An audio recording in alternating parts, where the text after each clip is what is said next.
You called down the thunder, well, now you got it. So run, you cur. Run! Tell all the other curs the law's coming. You tell them I'm coming, and hell's coming with me, you hear? Hell's coming with me!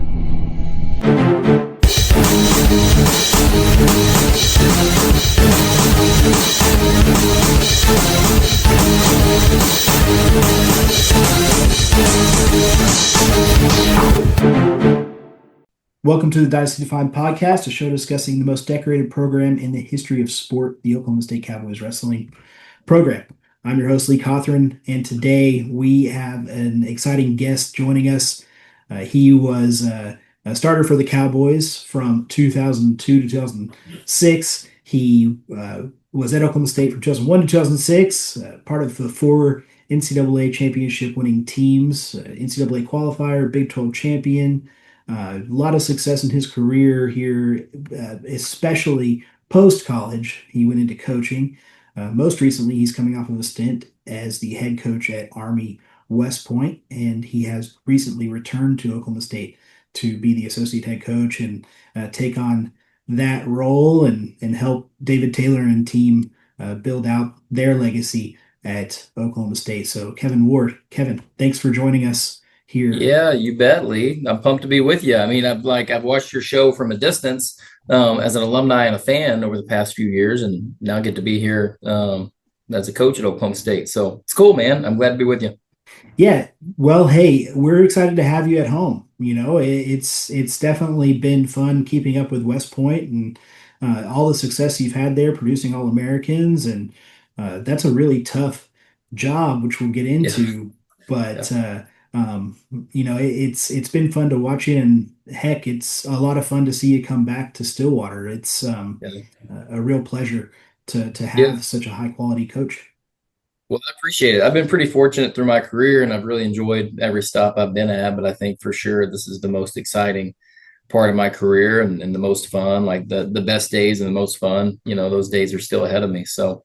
You know, I've been coaching for 15, 16 years, and to be able to say that, you know, for sure that your best days are in front of you is pretty exciting. So, yeah, man, we're pumped to be here. Yeah.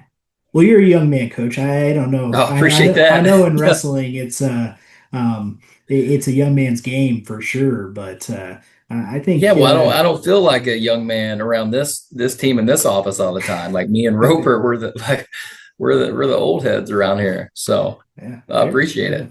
Fair enough. That is a good point, and something we'll get into here on the staff, and heck, the team is really young, so there's a lot of work ahead. Yeah, right. And I'm sure it does. You know, if we had Dayton on, he could definitely attest to feeling old, and even though he's a young man, right? No, Dayton cannot feel old, just because he's been wrestling for pretty much his entire life. But wait a few more years, bud. Just been in Stillwater a long time, I think. That's right. Yeah. So, well, I want to start with your come up in wrestling, and you grew up in Tennessee, not exactly a wrestling hotbed, but some pockets in Chattanooga around there, and you really put yourself on the map by having a lot of success in your prep career, enough to get to Stillwater. So I'd love to hear about what got you into the sport. I mean, I had a pretty typical upbringing in wrestling, like everybody else that usually gets into the sport. My dad had wrestled, wanted my brother and I to wrestle. And so, you know, my brother's a couple years older than me and started wrestling. And pretty much, you know, when you've got kids that close in age, 18 months apart, actually, you know, I was doing whatever sports he was doing because it's hard to split up. You know, you're not going two different directions for practice usually. So my brother started wrestling, and then I started wrestling when I was 5 years old. And so, I mean, like a very average, you know, beginning in the sport. And actually, I didn't have a lot of success in wrestling and probably till like middle school-ish. You know, I started to win some tournaments around town and then across the state of Tennessee. But, you know, I didn't have, you know, especially by today's standards, what would be considered like a super impressive prep career. I mean, I was really good in the state of Tennessee, and I won most of my matches, and won, you know, wherever we traveled, I won, you know, more than I lost. But it wasn't like, you know, like we didn't have the Super 32 and Ironman and Powerade. And I went to Fargo a couple of times, and did pretty good, was like a match away from placing, never medaled at Fargo. But I mean, I love the sport. I've told this story a few times, never on your show, obviously, but I went to a wrestling camp when I was 12 years old. I went to the Jay Robinson 28-day camp. And it's so funny looking back because I wanted to go to a summer camp. And I remember talking to my dad about it. And I was like, I thought we were going to summer camp where you like, you paddle canoes across the lake, you learn how to fish, and like, you're like swimming in ponds or whatever. And it was like, no, we're going to wrestling camp. And I was like, oh, okay, 28 days of wrestling camp. And it was the hardest thing I'd ever done at that point. Still one of the hardest things I've ever done. Completely kind of changed the trajectory of my wrestling career and then my life after that. So when I came back from that camp, I spent a month at that camp at 12 years old, and it was really intense. I came back feeling a little bit different, and I think I loved wrestling even a little bit more because I really started to gravitate towards wrestling when I felt like it made me different than everybody else, and I enjoyed feeling different. I enjoyed feeling like I was more disciplined and harder working than the people around me. And in wrestling, when you're disciplined and you work really hard, you can have success. And so I loved feeling different. I loved feeling like I was more disciplined than most of the people that were around me. And then I started having some more success, and then it just kind of snowballed and grew on itself, and loved it.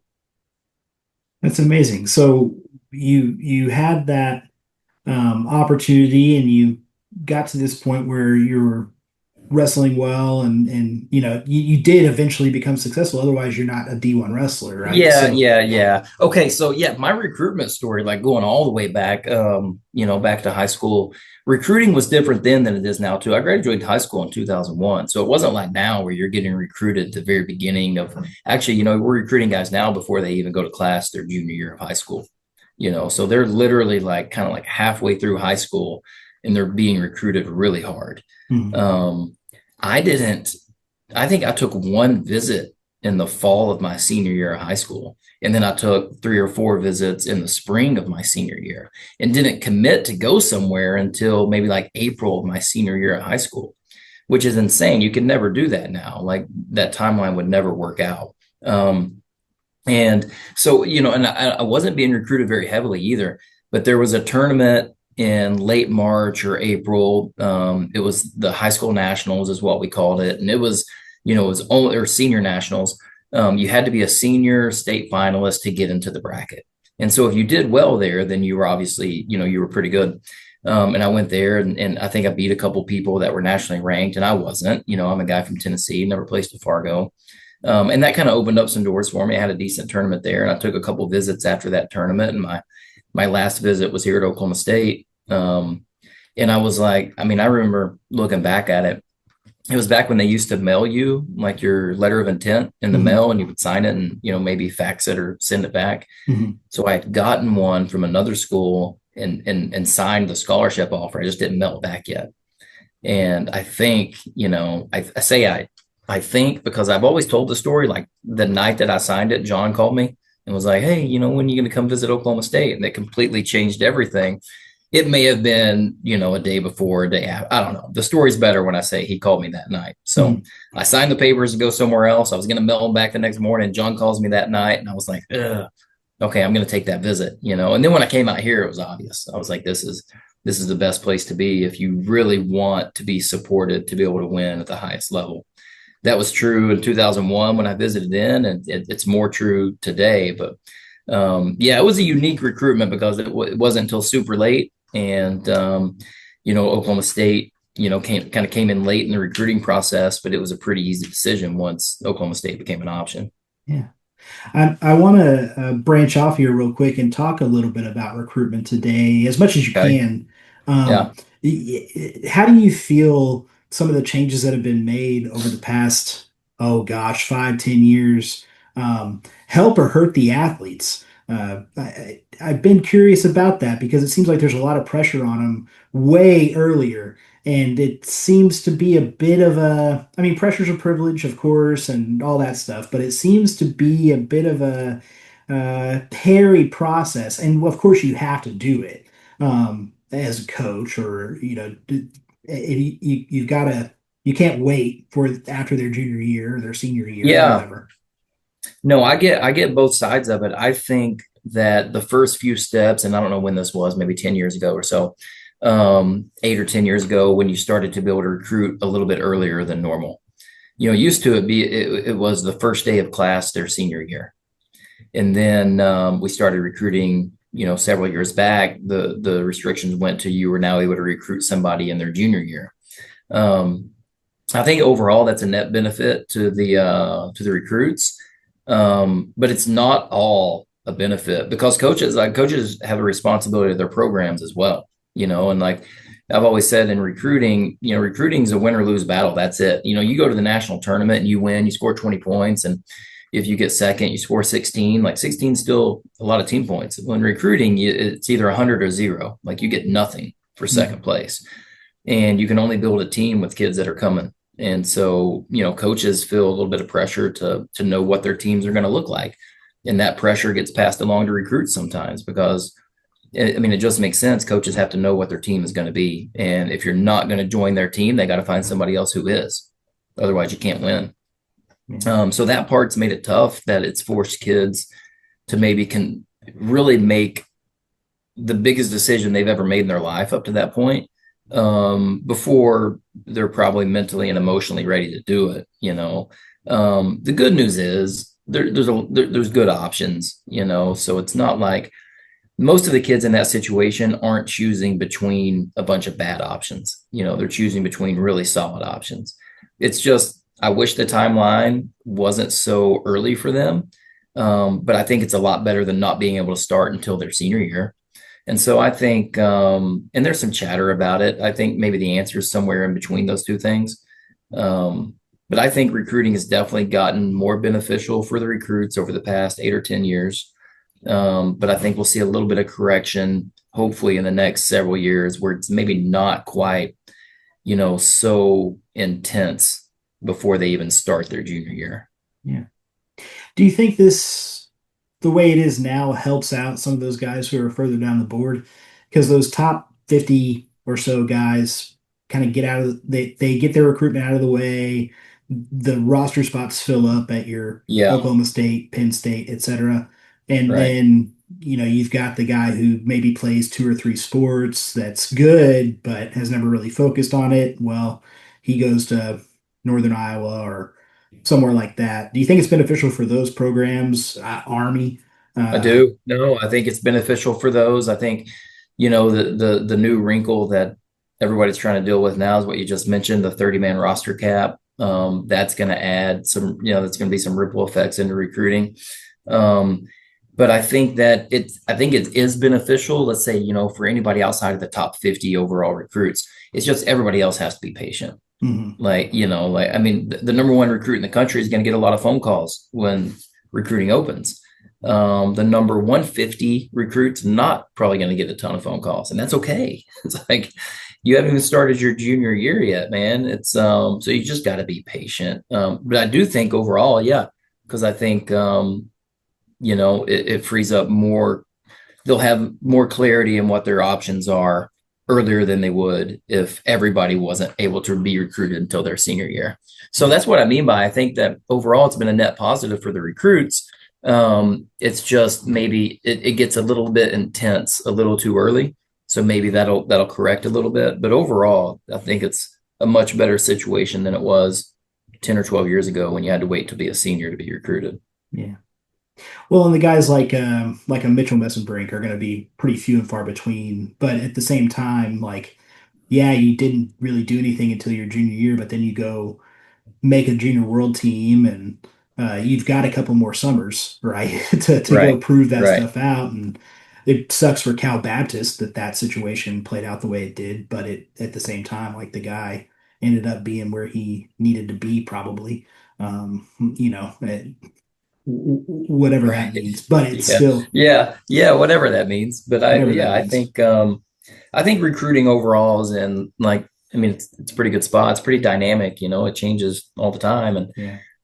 it's not just, you're not just talking about what degree and, what weight class you're gonna strive for anymore. There's a lot of different conversations you have with recruits now, but it's an important thing. So it's something that, we spend a lot of time on. So obviously when you ask about it, we all have thoughts because we spend a lot of time on it. Right. Yeah. Well, and it's the lifeblood of the whole thing, isn't it? So, Right. um, Yeah. and I know you can't talk about specific guys, so I'm sorry for kind of bringing up that Messenger, but he's not your athlete, so it is what it is. Yeah. So going back a bit, I do want to ask, what moments really shaped you in your wrestling journey, whether that be, well, mostly through as a competitor. Man. That's a really good question.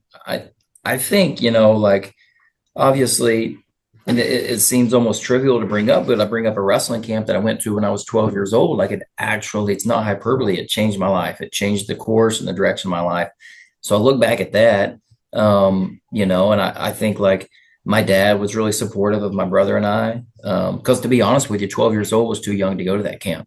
But my dad was the type of guy that he would, he called him and said, "Hey, I know you're supposed to be 13, but this is the younger brother and he does everything his older brother does and he can make it." And so I had a lot of support. My dad was super supportive of my brother and I. And so I mean that camp was it. And then I guess, obviously making a choice of where you want to go to college, because college is super impactful on the rest of your life. um and then there was a lot of moments here, in my time as a wrestler at Oklahoma State. And this is really, it was a challenging team to be a part of. It was a challenging environment. And so it seemed like every day, could make or break you, looking back on it. I guess if I wanted to call out some moments, some stories that I've told. I mean, I remember one moment, because it's pretty easy to point to all the successes that you had. It was fun winning big matches and celebrating with your team. But those are kind of like, that's an easy moment, like it's easy to celebrate.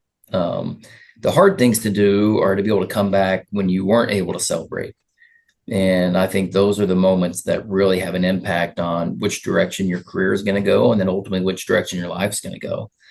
I mean, I remember in a tournament one time, it was like the Nebraska Omaha tournament or something like that, an early season tournament, but it was a tough one. And okay, and so I had gotten beat on the championship side of the tournament.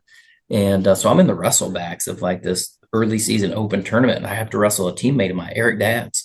So I wrestled Eric Dabbs, and I remember like something happened early in the match, and I got put on my back, and I couldn't claw my way back, and so I lose the match.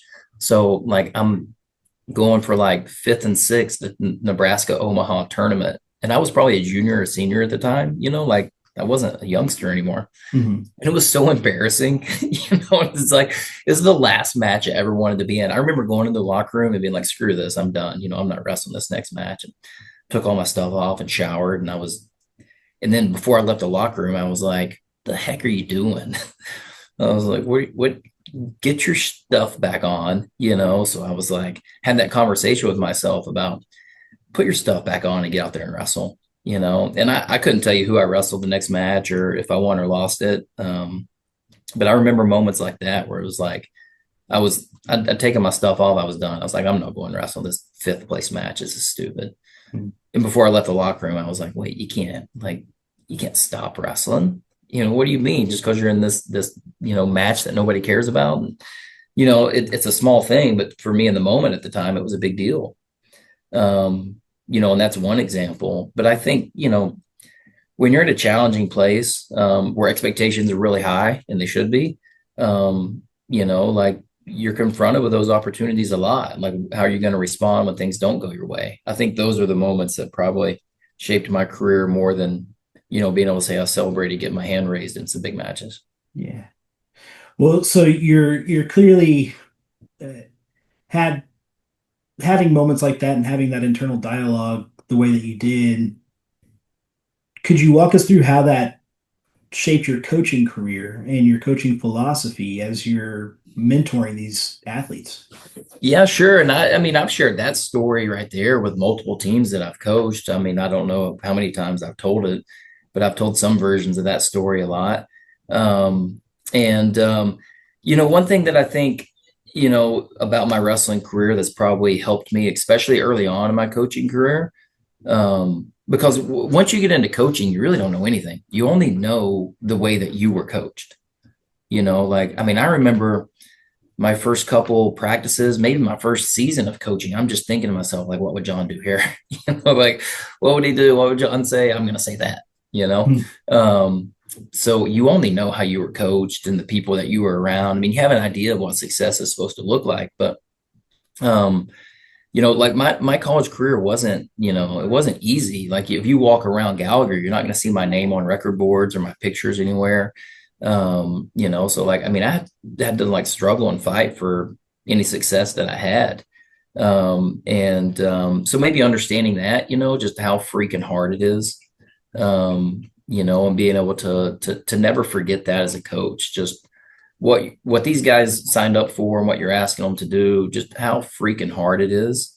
That's an important thing to remember as a coach. And unfortunately for me, I had a lot of those times that were really hard and had to struggle to get through them. To make it in this program. That helps you be a better coach to understand, what the guys are going through. So I think, like those tough moments, like you can look back on them and you understand, the way that you went through them as a competitor, and you understand the things that you did that were good. You understand the things that you did that, maybe you're not so proud of, or you wish you could have a redo. And I mean, that's coaching and teaching and leading and mentoring. You're trying to get, your athletes to understand, the lessons that you learned both through the good and the bad, and to help make their experience better than yours was.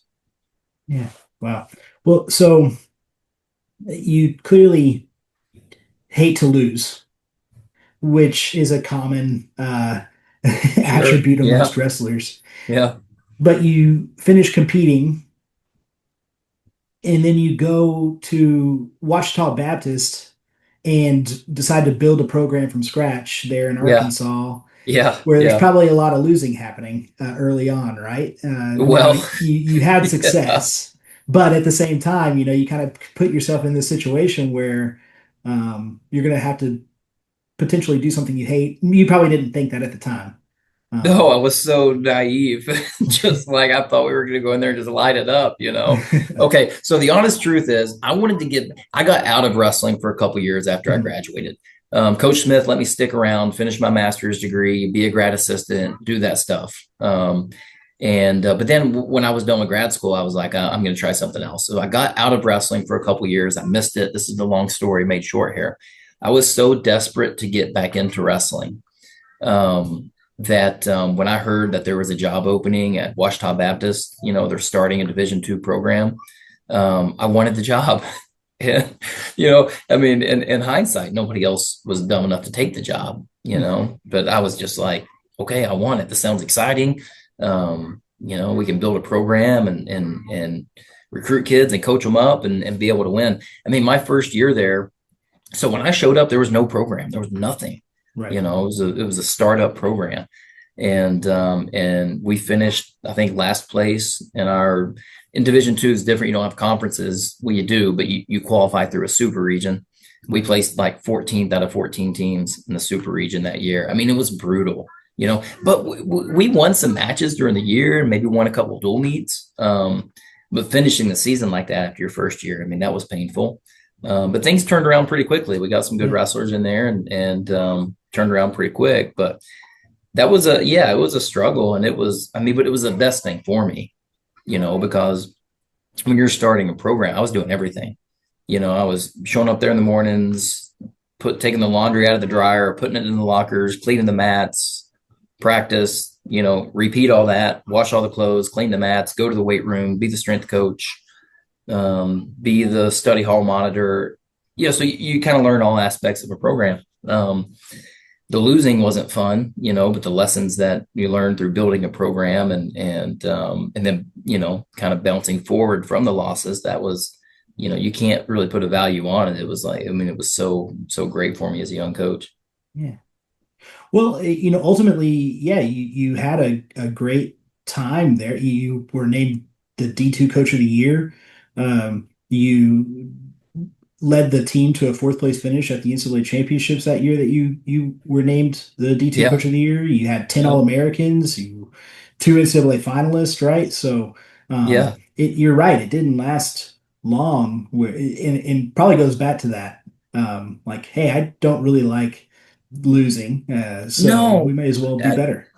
I mean, I think being competitive is part of it. And then just also, like I remember people asking me after that fourth year there, we came back with a team trophy and coach of the year. Well, how'd you do it? Over these 4 years, and one, you get lucky. I had really good people in my corner that supported us and got some lucky breaks. There's no doubt. Some kids end up being better than you think.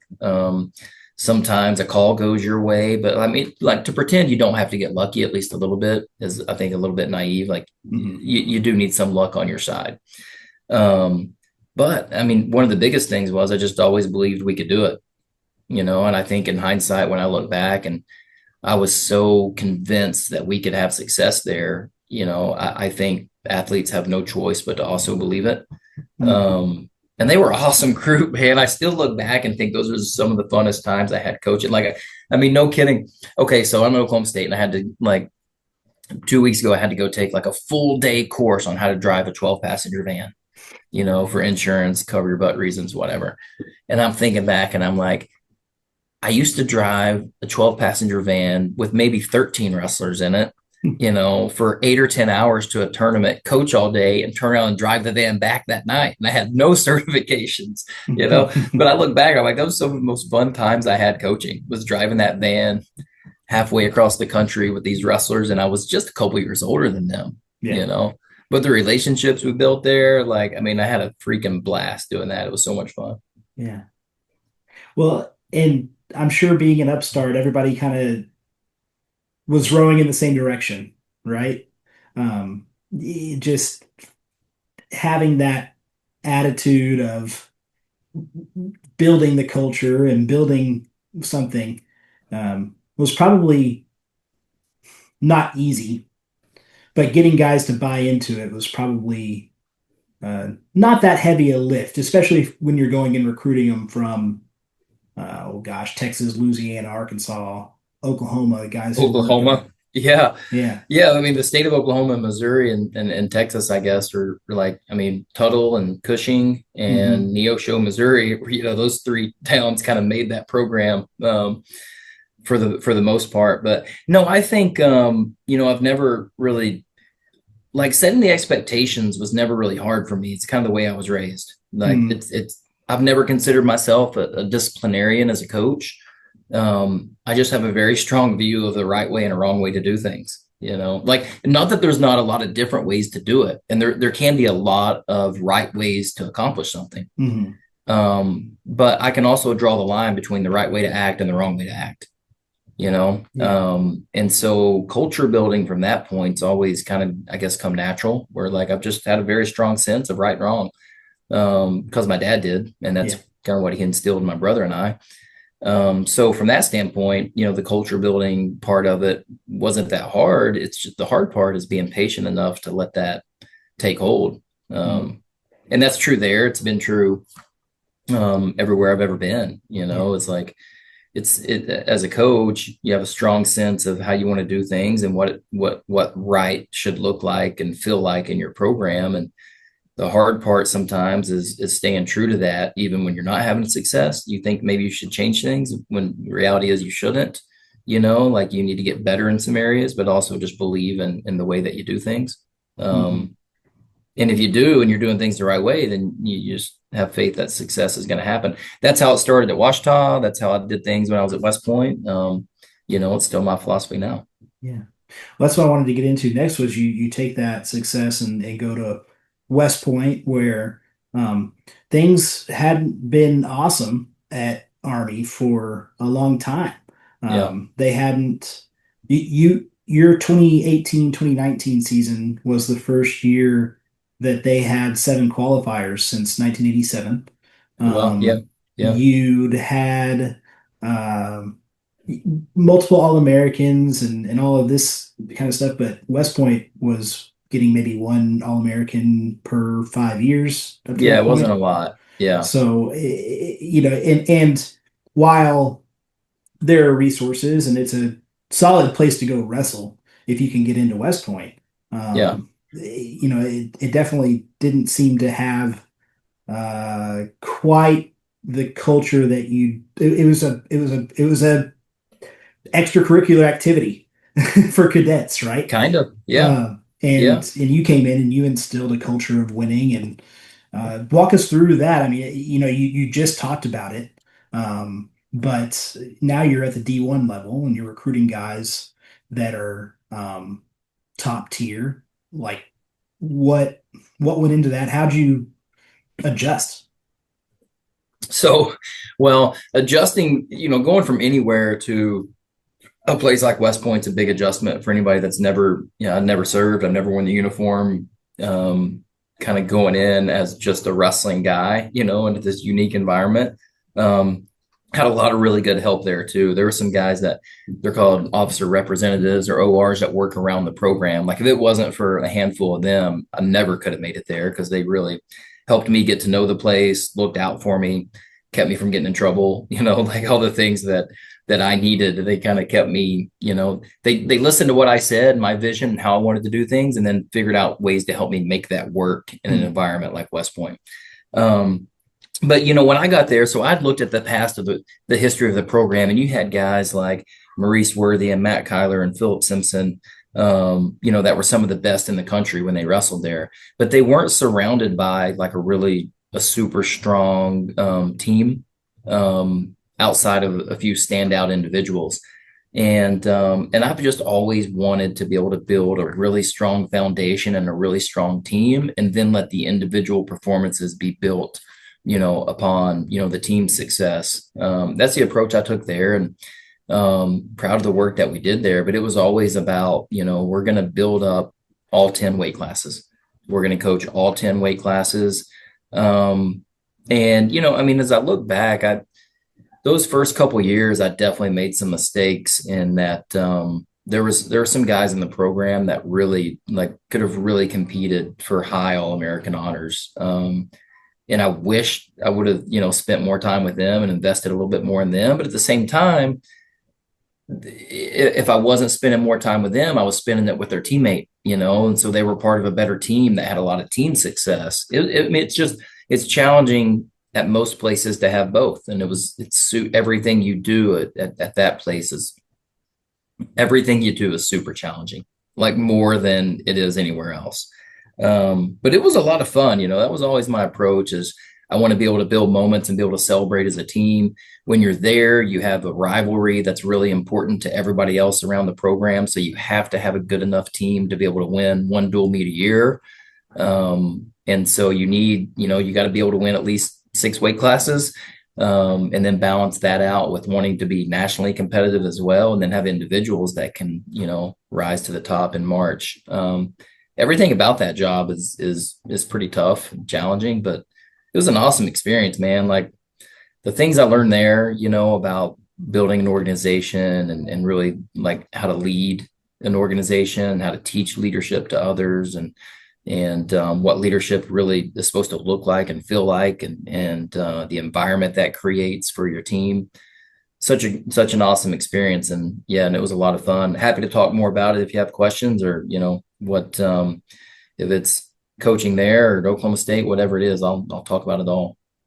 Yeah, well, I mean, look, I've long thought, and I talked about this with Wyatt Hendrickson last summer before he became, Captain America. I mean, if you kept Yeah. up with wrestling, Wyatt Hendrickson was somebody that you knew, right? Yeah, like of course. we knew he was really solid wrestler, exciting, all this stuff, right? Yeah. And then he comes to Stillwater and lights the world on fire. Yeah.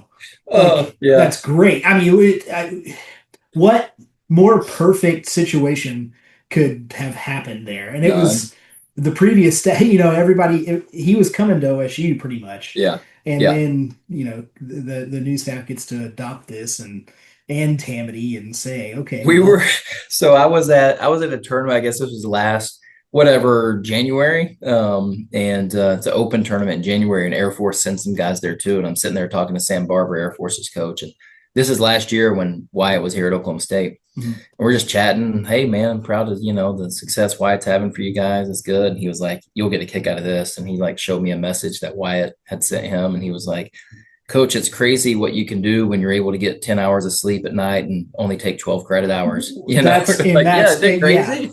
Yeah. Well, and Yeah. and I think I asked him this, but what's it like in Stillwater now that you get to actually enjoy yourself a little bit? Like Yeah. I think he's just happy to not be doing Air Force Academy stuff.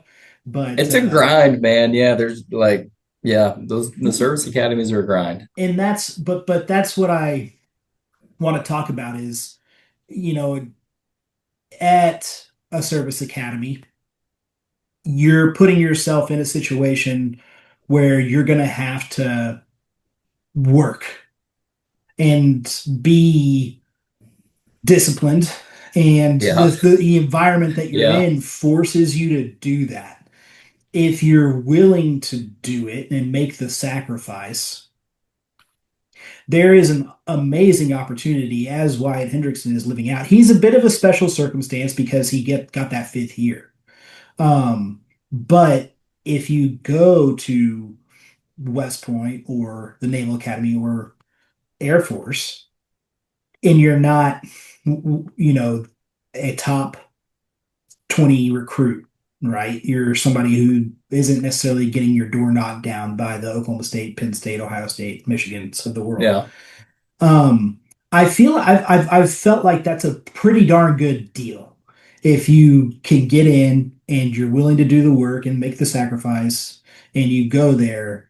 And now I can say this, having been a pretty average student and guy through my Yeah. life, right? But you get your college paid for, and if you all American or if you do well enough and you want to continue wrestling, that Yeah. WCAP program seems like a pretty sweet deal too. So, Yeah. it's easy to say, but I guess was that part of what you were selling there at West Point? I mean, yeah, it was, the people that get to be around, the opportunities, and I mean, I don't have a lot of regrets in my life because not that I haven't made a ton of mistakes and probably more mistakes than most people. It's just who has time to think about, Right. regret? It doesn't help. But, one of the things that I wish I was able to say is that I'd served, and I'll never be able to say that, and Right. I never volunteered to join the military. And that's one thing that I look back on and I'm like, man, I wish I would have done that. That would have been so cool of me to be able to say it, like such pride in saying, I served my country. Um, and those young people that are doing it, that's something they're going to be able to look back on with pride, the rest of their life. And it's not like you don't look at it as like to brag about it. You just like, I mean, what greater form, of service than, to be able to stand up for somebody else. So I think it's just super honorable. I mean, don't get me wrong, I mean, I'm a Cowboy and I always have been, and I'm coaching at Oklahoma State, but I was at West Point for 11 years, so I'm not going to talk about the other two academies. I'm just not. I gotcha. There's like, I think there's one really good option. Right. Yeah, if you want to go to a service academy, there's one great option for you. Well, But it doesn't yeah, get I much mean, more it's beautiful than West Point either. yeah, no, it's an awesome place and the opportunities there, and you have to want to do it. You have to be willing to do it. And I think the payoff is great. At the same time, I think a place like Oklahoma State, like, like you got to want to do this, you got to be willing to do it. And the future can be just as bright, it's just, we're fortunate, that there's multiple good options for young guys. But I thought West Point is a great option for the right people there. And I think Oklahoma State's, it may be even more amazing in some ways. Well, it's going to take a special guy no matter what to go win anywhere. Yeah. You can't just walk in and do it. There have been a handful that have, since I've been keeping up with the sport that maybe were able to do that. But for the most part, you got to sacrifice a ton. And I always figured if you were taken care of, right, that if you didn't have to pay your tuition, Yeah. you didn't Yeah. have to Yeah. have that kind of stuff on you. And maybe again, you may not have an opportunity to go to Oklahoma State. But Well, look, I mean, like, I love wrestling. I've been fortunate to like, build my life and career around it. But I'm not one of those people that thinks that wrestling is everything. You Right. know, I think there's more to life, and I think that our job as coaches is to help grow young people and into a position where when their wrestling career is done, because it's probably going to come to an end, they're not all going to be as lucky as I am and get into coaching. Right. Wrestling's going to come to an end, and you have to be able to function in the real world, not just function, but be able to have success. And it's our job as coaches to help build people into that they're going to be able to take advantage of those opportunities. Here's the thing: like, I wouldn't be interested in coaching at a place if it was just worry about wrestling and nothing else matters. Yeah. And here I think that we can also, like, I mean, wrestling at Oklahoma State is really, really important. And when you're wrestling here, it is the biggest thing in your life. But I also think that we can also help build young people into, when they've won their NCAA titles and world or Olympic medals and their career is over, then everything that we've taught them as coaches and people through the sport is going to help make their life better. I think we can do that here at Oklahoma State too. Yeah.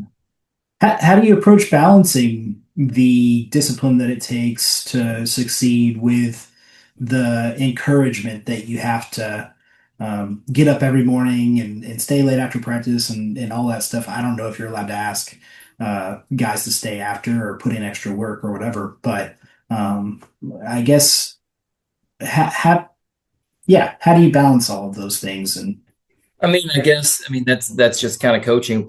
One, I would probably never use that word. I don't really believe in balance, to be honest with you. I don't think it exists. I think if you want to do something, like, what are you balancing? I think different times in your life, different priorities, your priorities shift. right. And even, through different periods of the same year, like I'm a husband and a dad now, and like, so my priorities shift at different times of the year. But listen, when we're like in January and February and March, like, I'm not trying to balance my work and family life. There's no balance. So, like, we want to win, I gotta be all in.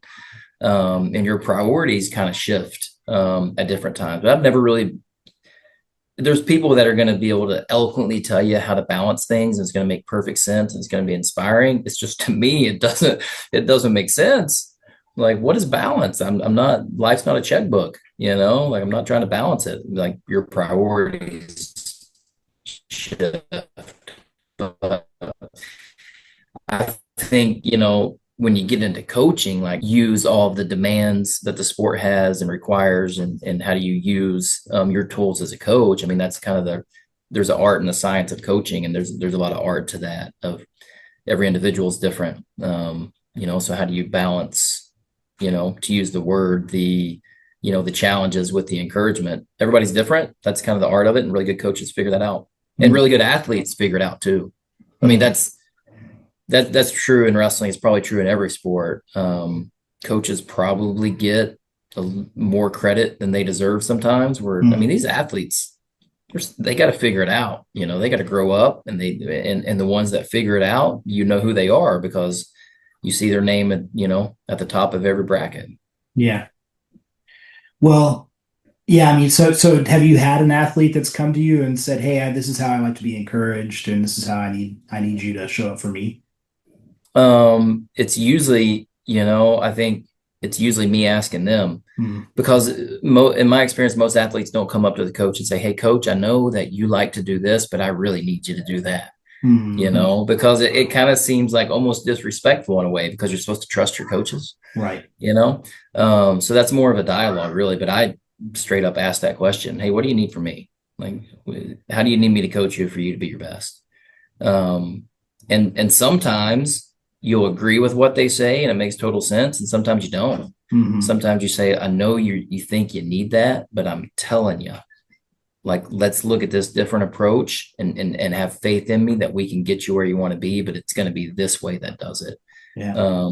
But I think and that's just, I'm not saying that's right or wrong. I'm saying that's my philosophy as a coach. I want to, like, partner with my athletes for success. Right. Like, what do you need from me? How do you need me to coach you?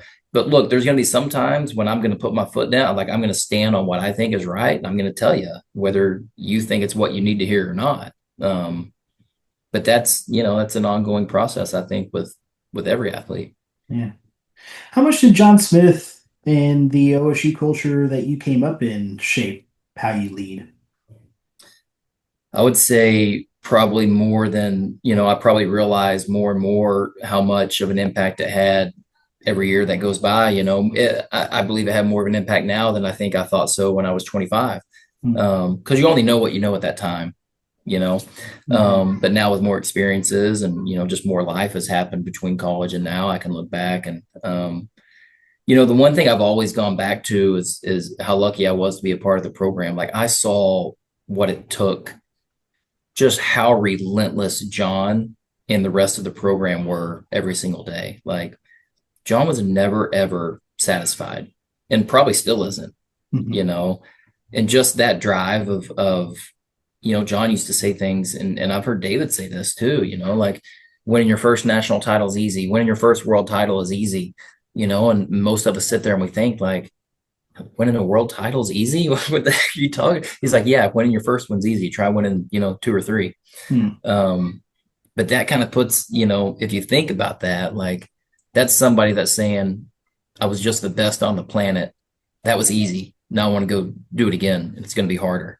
Just that relentless pursuit of something bigger and something better. I think more than anything else, that's the thing that probably shaped me, coming through this program more than anything else. Yeah. It is funny how people who have reached some kind of pinnacle do feel that way because that you got to start climbing that next mountain too, you know. And I Yeah. think John and John did that extremely effectively when he moved into coaching. Um, David seems to be on that path. I Oh, David's on that path. There's no doubt. Like Yeah, I guess he's coached, for one right, year in college, but he's coached more than that. We all know that. I think his instincts as a coach are really, really strong. Like he right. knows exactly what he wants to do and a really strong idea of how he wants to go about it. Like he's super impressive for somebody that's only, coached in air quotes for a year. And no, it's fun to watch how he goes about things and the way he leads and the way he keeps everybody really inspired. It's a lot of fun. Yeah. What is your impression of the transition to Coach Taylor? Um, I would say in it's all positive.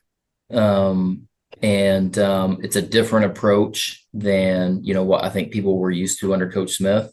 Mhm. And not that it's necessarily better, it's just different. But Mhm. all these are positive changes, like I mean, I think part of leadership and part of leading any group is you got to be able to be authentic. And David Taylor and John Smith are both Hall of Fame great wrestlers, but they're not the same person, and so David can't come in here and try to be John Smith. He's got to be who he is and let his personality show through his coaching style. So it's different because their personalities are different. The one thing that stays the same is, the desire for Oklahoma State to be the best wrestling school on the planet, and the best place to wrestle on the planet in college and after. So I think the transition brought a lot of energy into the program, obviously, and a lot of excitement. And I think we're pretty lucky that we got, a group of wrestlers on the team that are all really bought into the way, Coach Taylor and the rest of the staff want to do things.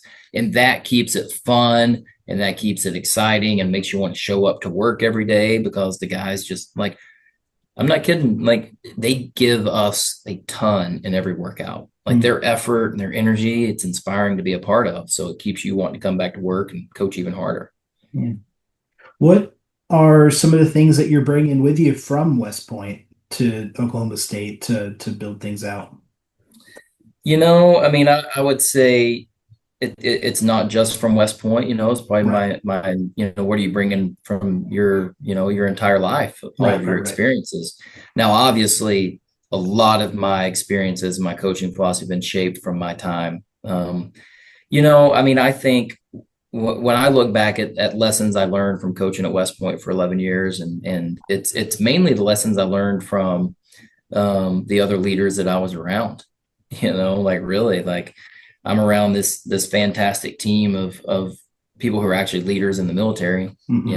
And I learned from them, so they really helped shape kind of my leadership styles and philosophies. I think that's one thing that that I can bring here that everywhere I told the team this last week, actually. I said, every organization functions best with strong leadership. Right. You really need it. But strong leadership starts with each individual leading themselves. And, leading yourself starts with personal accountability. Like, you are responsible for everything that happens to you. And that's a hard thing to sometimes admit. But once you do, it frees you up to, like, you can take control of what you're doing, and you can take control of your future because you're responsible for it.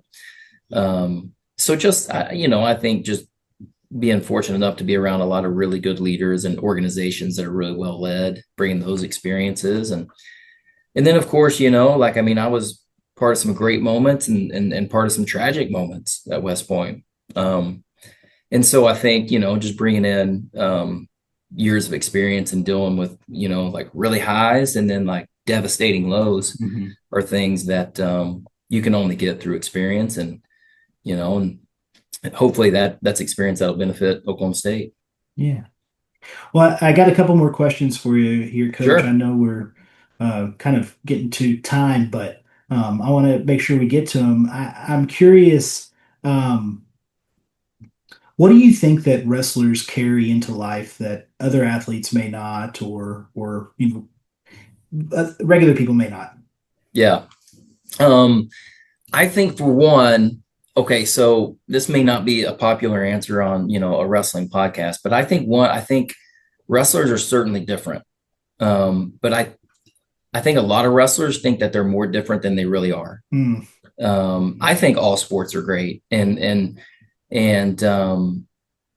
sports are usually great because they expose you to great people, and coaches that have helped develop you.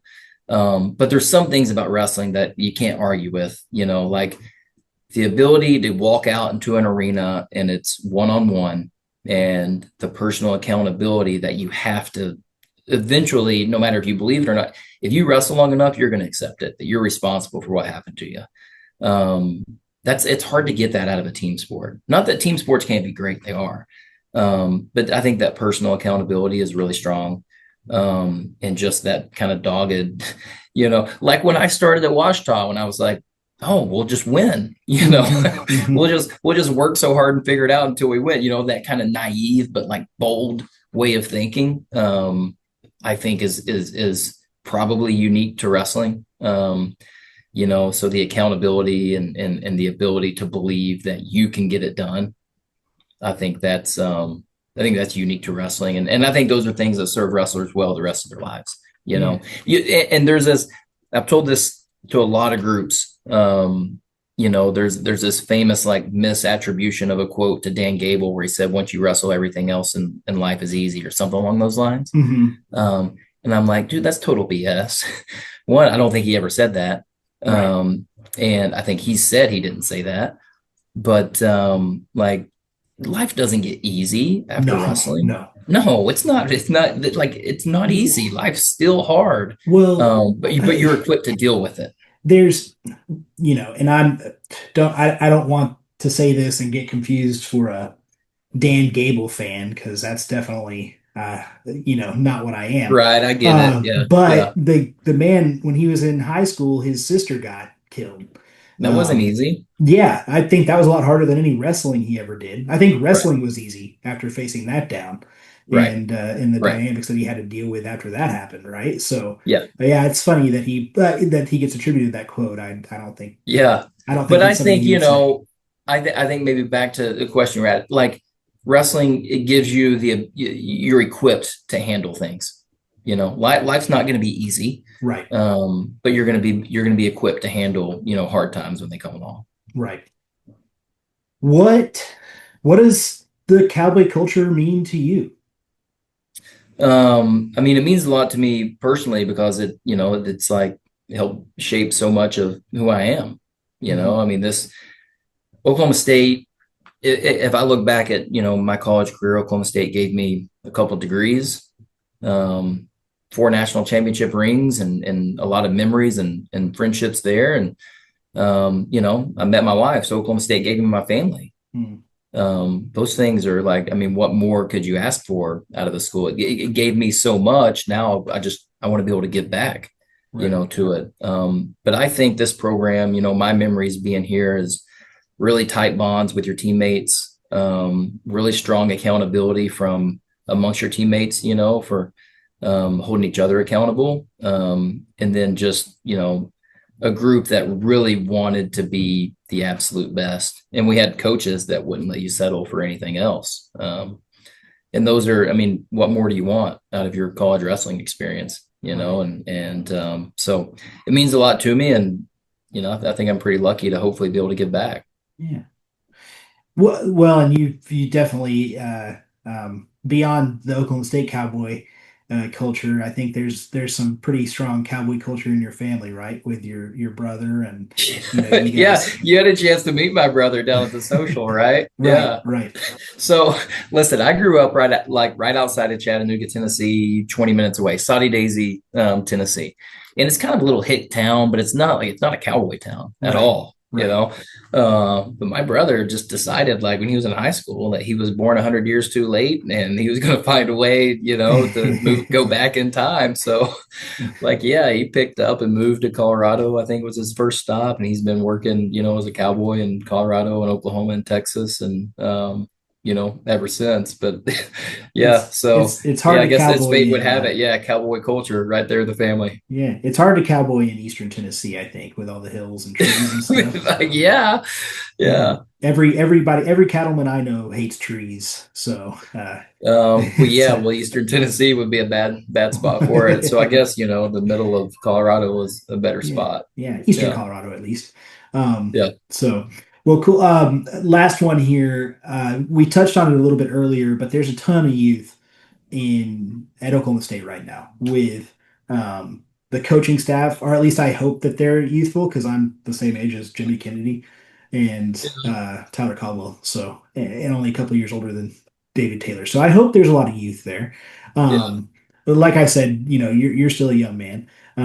But just in the lineup, there's what probably going to be three seniors, maybe, depending on how everything shakes out. I think that there's two that are kind of sure things at 125 and heavyweight are senior. Or well, no, Troy's is junior. So you've got one at heavyweight. Wherever Carter Young, if he cracks the lineup, and Teague Travis, if he cracks the lineup, then that's kind of your core senior leadership. So you've got a lot of young guys that are Yeah. coming in and stepping into those roles. And I think there's a lot of excitement around cowboy wrestling right now. There's a lot of question marks around cowboy Yeah. wrestling right I now. think that's fair. So just and I think that that's something that this podcast exists for, is to kind of quell the concern.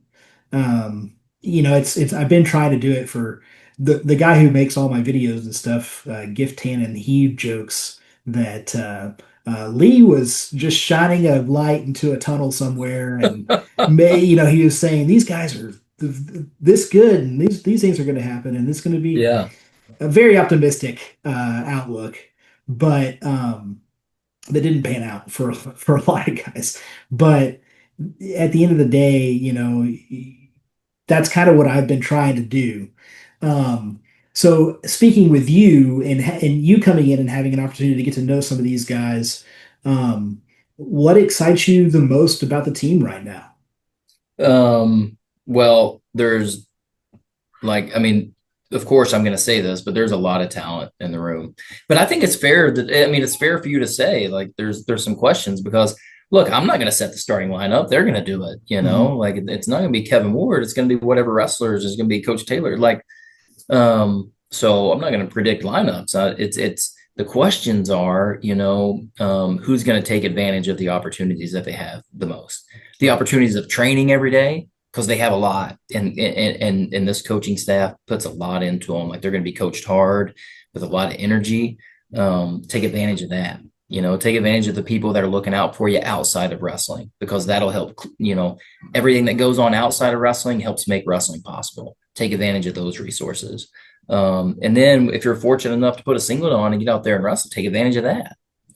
If you're lucky enough to have the opportunity to go out and represent Oklahoma State in competition, take advantage of it with the energy that you compete with, with your attitude and your energy. And there's a lot of those things in the room right now. So, Yeah. I mean, there's a lot of reasons to be excited. Everybody, like, I can't talk about recruits maybe or whatever, but everybody out there knows, what the recruiting looks like, who's supposed to be coming into the program. The young guys on the program now, we have returning guys that are really seasoned and that are still continuing to get better. So I've never had, I'm a coach, so Right. I'm an eternal optimist. Like I've never had a problem getting excited about a team ever. Yeah. And I'll be excited about this one. At the same time, as a coach, like you never feel good about your team ever.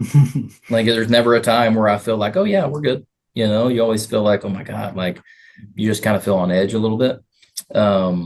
But yeah, so I'm excited to see how the roster shapes up too. Like who takes most advantage of the opportunities that they have. What's the roster going to look like and the lineup going to look like in January and February and March?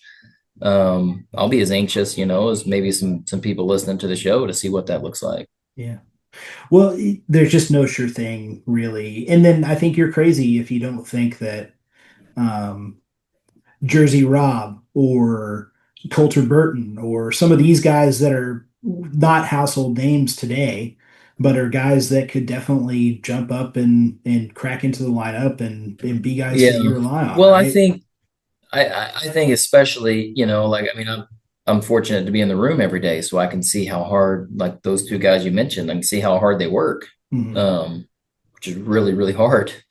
And so no, I wouldn't be surprised, like, but there's 30 of them, where Right. you're like, damn, they're working hard. Like that. And that's what, you look at the last 5, 7 years. It's hard to believe I've been doing the podcast for 5 years. No, That's scary. But you look at it and you think and, and and there were times where you felt really good, and then they finished, sure. Yeah. 18th, right? And it's just like, oh man, like injuries happen and all this, like there's bad circumstances. But it's this roster that's been assembled here, as young as it is. I think that's ultimately why some people really just want to see guys who have done it in the lineup. Well, And then, yeah, I think that's yeah, I mean it's unrealistic. yeah. Um, I because guess, you got to have young like, guys. You got to have young guys that come up and haven't done it before, right? But I think that you're also crazy if you think that a Carter Young can't come yeah, on in All American, or that's Connor right. Doucette or any That's of right. these guys. I guess, to sum it up, what I'm most excited about, about this roster is that we're going to have 10 national champs and win the NCAA team title. That's what excites Beautiful. me. I love that. Yeah, that's my prediction every year. So Yeah. I'm glad you're on the same page there. So we're gonna get along Right. great, Coach. Yep. Well, Kevin, I really appreciate you here, and thanks for coming on, and thanks for coming home. I think that there's a lot that can be learned from your what I combined nearly 17 years of coaching experience here, Yeah.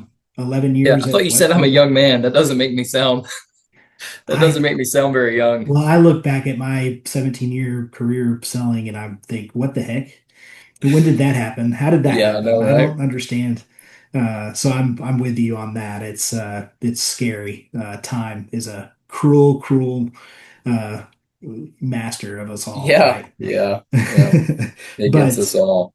But it's man, I undefeated. appreciate you. I appreciate the warm welcome back. And it's been a lot of fun to be able to move back to Stillwater and bring the family here. Yeah, But it really, it's more about like, it's a great job. That's really why I'm here, is because I love the right. program. I love the job. It's a great place to work. It And I appreciate everybody's, warm welcome back, and look forward to staying to work, getting to work, and keep moving this program forward. Definitely. Well, we're looking forward to watching what y'all do, and I'm sure we'll have you back on before we know it. We'll be talking about the results from last year and That's right. all that stuff. Yeah. So, um, Cool. again, thank you, and we'll talk again soon. You bet, Lee.